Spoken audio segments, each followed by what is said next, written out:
श्री भागवत गीता धर्म, कर्म व ज्ञान का अद्भुत संगम।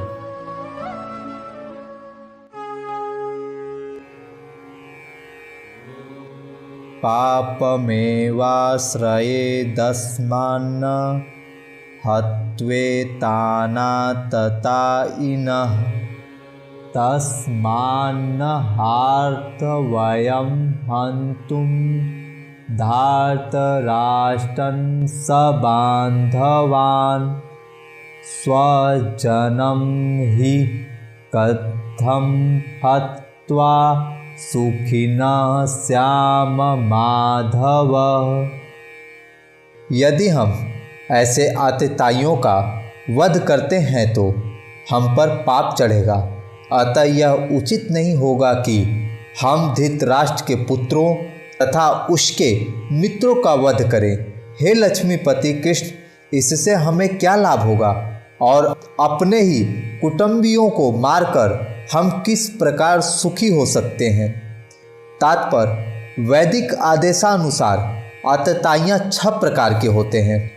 विष देने वाला, घर में अग्नि लगाने वाला, घातक हथियार से आक्रमण करने वाला, धन लूटने वाला, दूसरे की भूमि हड़पने वाला, पराई स्त्री का अपहरण करने वाला। ऐसे आतताइयों को तुरंत वध कर देना चाहिए, क्योंकि इनके वध से कोई पाप नहीं लगता है। आतताइयों का इस तरह वध करना सामान्य व्यक्ति को शोभा दे सकता है, किंतु अर्जुन सामान्य व्यक्ति नहीं है, वह स्वभाव से साधु है। अतः वह उसके साथ साधुवत व्यवहार करना चाहता था, किंतु इस प्रकार का व्यवहार क्षत्रिय के लिए उपयुक्त नहीं है। यद्यपि राज्य के प्रशासन के लिए उत्तरदायी व्यक्ति को साधु प्रकृति का होना चाहिए, किंतु उसे कायर नहीं होना चाहिए। उदाहरणतः भगवान राम इतने साधु थे कि आज भी लोग राम राज्य में रहना चाहते हैं, किंतु उन्होंने कभी कायरता प्रदर्शित नहीं की। रावण आतताई था, क्योंकि वह राम की पत्नी सीता का अपहरण करके ले गया था, किंतु राम ने उसे ऐसा पाठ पढ़ाया जो पूरे इतिहास में अमर है। अर्जुन के भी प्रसंग में विशिष्ट प्रकार के आतताइयों से भेंट होती है। ये हैं निजी पितामह, आचार्य, मित्र, पुत्र, पौत्र इत्यादि।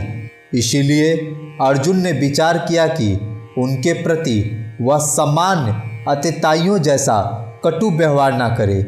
इसके अतिरिक्त साधु पुरुषों को तो क्षमा करने की सलाह दी जाती है। साधु पुरुषों के लिए ऐसे आदेश किसी राजनीति आपातकाल से अधिक महत्व रखते हैं।